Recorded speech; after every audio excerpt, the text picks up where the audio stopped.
This training exercise is a guide to using the basic functions of Locate Pro Multichannel Dynamic Algorithm Search, or MDAS. Our test site is typical of the environment you would encounter in a variety of places, with an assortment of trees and low to mid waist-high vegetation, along with several man-made objects. The site we flew covers approximately 16 acres of a 175-acre ranch in Texas. We collected data with a standard DJI Phantom 4 Pro with a 20 megapixel imager while flying at an altitude of 150 feet AGL. The ground sampling distance, or GSD, with this sensor and at this altitude is just under 1/2 inch per pixel.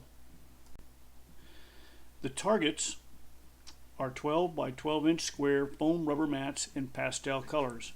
9 have numbers, 3 have letters, and the remaining 2 are solid colors.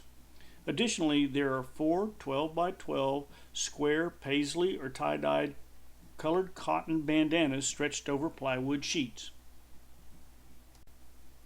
We are utilizing the Pix4D capture software to set up a 2D grid that could easily be flown with one battery. The overlap is set to 60% forward and 70% side lap. This ground control software will set the camera angle to very close to nadir or 90 degrees or just slightly less to make up for the aircraft tilt in forward flight. For your own use, you can reduce or increase the overlap as you normally would, but recommend at least 50% overlap in both axes of the image.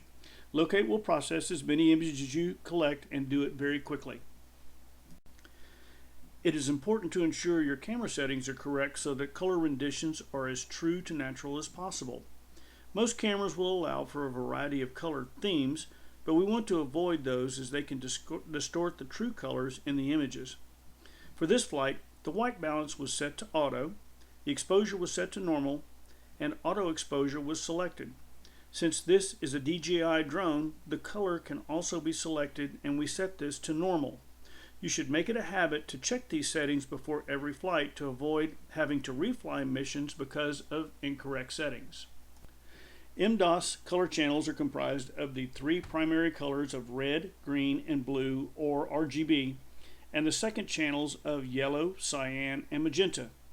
In MDAS, there is no hard and fast line or demarcation between a primary and secondary color channels, but the arc of each of the 6 color channels is around 1/3 of the color wheel representation given here. As a general rule, you should select 1 primary and 1 complementary secondary color to scan. We know that even the brightest of colors will appear to fade the further away you get from them, or as the light illuminating it fades. For example, if you are looking for a bright red object like a t-shirt, then you should select red as the primary channel and magenta as a secondary channel that will trend toward the lighter shade of red. There are many factors that affect how a given color may be represented at the pixel level of the digital image. As you log experience with Locate, your understanding of the color wheel and the impact of the environment, lighting conditions, and the sensor resolution have on your color detection analysis workflow will become apparent. To explain the limiter, we will use a tool in the view screen called Analyze to help us describe how the limiter works. There will be another video going into much more detail with the analyzer published later. To describe the limiter, we will open the red shirt image included with the sample data set. We have zoomed into the picture to show a box that is 100 pixels by 100 pixels. Locate has scanned this image and we see the lowest amount of noise in the environment. Even at the minimum, you can see that if the default value of 25 is utilized, shown here by the heavy black line, there would be hundreds of hits. We are most interested in the other end of the scale and want to see what the maximums are, and they are shown here. Obviously, the default value of 25 will be too low for this as well, so we must increase it to the point where we are just above the maximum noise level in the environment. This value would be 120, shown by the black heavy line. This puts us right on the very edge of the red channel, which is where we want to be. We certainly will have the occasional spike in the number of pixels detected that will register with Locate, but that is to be expected. It is a given that this will change from picture to picture, but using one of the images from the group that you have taken will give a reasonable start that you can fine-tune as you go. Locate has processed millions of images, and as a general rule of thumb, when you have reached the edge between colors found in the natural environment and similar man-made colors, then 20% of your images should return a positive hit out of every 100 images processed. This indicates that you are very near that edge and registering not only the occasional spike, but the really big blast of red object as we see in the graph. If your percentage of hits starts increasing rapidly, you do not have your limiter set high enough. If you have a very low percentage, then you may have your limiter set too high, and you may miss some potential targets. The only exception to this rule is environments such as open water, where the spectrum of colors in the environment will be somewhat limited and anomalies to the environment are more easily detected. The limiter values are set to a default of 25 when first using Locate MDAS. Depending upon the environment, when scanning for color spectrum anomalies, the default setting may be too low, but it is generally a good place to start. As you gain experience using Locate on your missions, you will get a very good idea what to start with. When closing Locate, it will retain the color channel selection and the limiter and cluster settings used during your last session. Again, because each mission has its own set of circumstances, you more than likely will have to adjust all the settings. To finish out defining the MDAS parameters, the cluster size defaults to 1, which means that it will examine the entire image down to the single pixel level. We can use this field to help us fine-tune even further to reduce the number of false positive hits. We'll discuss this further on an advanced video using this field. To begin the workflow, we'll start from the main screen, where you can select the viewer, which is Locate's built-in image display screen. For this part of the training, we will focus on the few controls we need to initiate a scan with Locate. Since we have already told Locate the folder where the source images are, we can begin here to set the MDAS channel parameters. Make sure that the source folder radio button is selected, and we will open the first image in that folder. Go to the top menu and select File, then Open Image. The Choose Image to Open screen will appear, and you can select any image there to open and place in the main viewer screen. I like to get a bit further afield to get a better representation, so I'm going to select an image a little further into the group. I am going to select the DJI_030 as my sample. As a side note, you could also do the same thing using keyboard shortcuts. In this case, you can hit the Control key and the letter O, and you will get the Choose Image to Open screen much quicker. There are several keyboard shortcuts that you will want to remember because you'll use them all the time, and this will greatly speed up your data analysis process. On the viewer window, select the MDAS parameters button located in the lower right-hand corner of the screen. The pop-up window is identical to the parameter settings on the main screen. All 6 color channels in the limiter and cluster settings are available for adjustment. When you first launch Locate, none of the color channels are selected, so they will appear grayed out. When you select a channel by selecting the box next to the color name, the box next to it will light up in the color indicated. In this case, we will select the color blue and accept the default value on the limiter of 25 and the cluster of 1. To scan this single image to look for the color blue, select the Preview button on the lower right-hand side of the screen. When the scan is complete, the viewer will display all items it found in the blue channel, which are all over the picture. Remember, this is at the pixel level. Because we know our environment is mostly browns, beiges, and greens, and darker earth tones, it tells us that these are environmental artifacts, such as shadows in the dark purple or blue-red range, and the default value of 25 is way too low. If we double the value to 50 and press Preview, we see a drastic drop in the number of detections, but this is still too many, so we can go a little higher. Let's try entering 60 and pressing Preview. Now we are down to just 2 hits, and by zooming into them, by either pressing the Zoom to Object key or the keyboard shortcut of Z, we can see that they truly are still environmental artifacts, and we can go higher. So let's try 65, press Preview again. This time we get a message that states no clusters found. Try lower cluster size or limiter. Our cluster size is already set to 1, so we can't go any lower there. We could indeed start lowering the limiter by 1, but we already know We just reached that edge where the environment is tuned out with the value of 60. Bear in mind, this is only for one image out of the full set.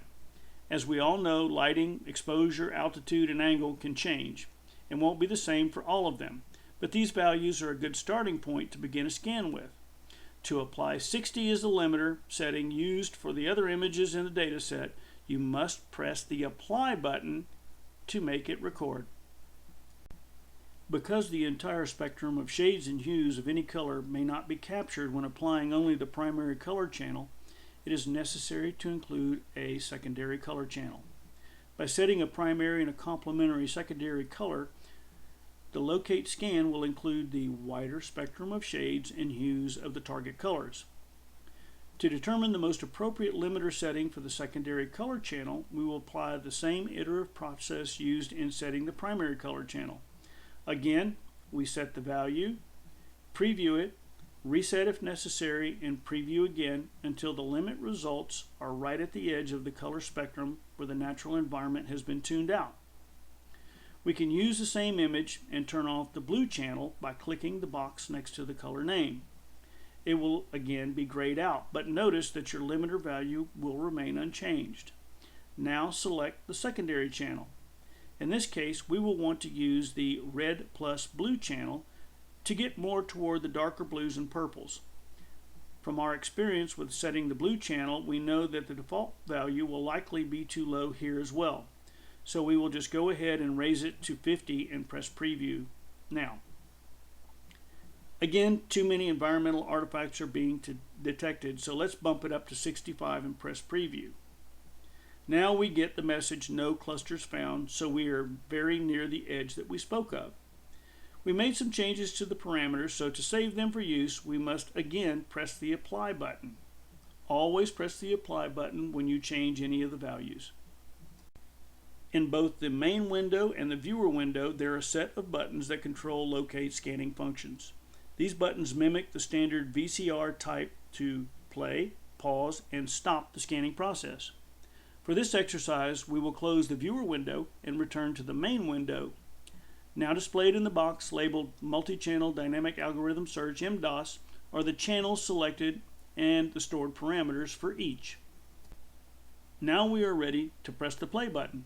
Locate will load the images into the queue for scanning and begin processing.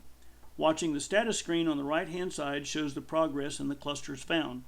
There is also a percentage complete bar that progresses across the screen showing how fast the images are being processed. But the important thing to watch is the images saved. As soon as the number starts incrementing, you can open the viewer and begin the process of identifying targets. Locate will continue to run in the background. Note: if you have run a scan and Locate has saved images with targets in it, it will warn you that the previous scan's images will be deleted. Now that it has begun incrementing upwards, let's open the viewer and see what Locate has detected. As we stated, Locate will continue scanning images even while we were beginning our own process of squinting the images. You can still watch the percentage calculator here at the bottom of the screen, and it will give you an indication of how well tuned the limiter is for your environment and the images Locate has identified as having potential targets. If you believe adjustments need to be made, you can select either the pause button or the stop button to make adjustments. Remember, the pause button stops Locate scanning at its point in the stack of images. If it is halfway through, say number 50 out of 100, and you make changes to the limiter and the cluster and select Apply and press play again, those changes will only be used on the remaining images, in this case images 51 through 100. If you wish to rerun all the images again with the new settings, then you should select the stop button, which ceases all scanning with the expectation of starting all over again from image 1. The good thing about Locate is that at the speed in which they are processed, you can typically start over again with very little impact to the total process. To start the squinting process of the images, we highly recommend that you get used to using the keystrokes built into the viewer rather than relying on the mouse to move through the images. With both hands on the keyboard, you can easily and accurately view images, zoom into targets, archive, and flag images for closer examination. We'll go through a short definition of each one of the few keys that you will need to use here. Use the right and left arrow keys to advance through the images one at a time. Any button on the screen that has a letter in parentheses uses that letter as a hotkey, and those are Z for zoom to object function. With multiple targets on the image, pressing the key will step sequentially through each hit. V removes the colored hit indicators and circles, allowing a clear view of the object in its captured form. F is to flag an image as a potential find that may require further investigation. A or archive to remove an image with hits that are of no importance. The plus key allows you to zoom in closer on an image. The minus key allows you to zoom out. The W or capture window will capture the entire window if you feel it's necessary. This concludes this tutorial to get you going with Locate Pro MDAS. We are confident that with just a little practice, you will be able to process and analyze images very quickly and efficiently using all the features of Locate. Watch this channel for other tutorial videos, and we document the more advanced functions of Locate to increase your efficiency at analyzing images.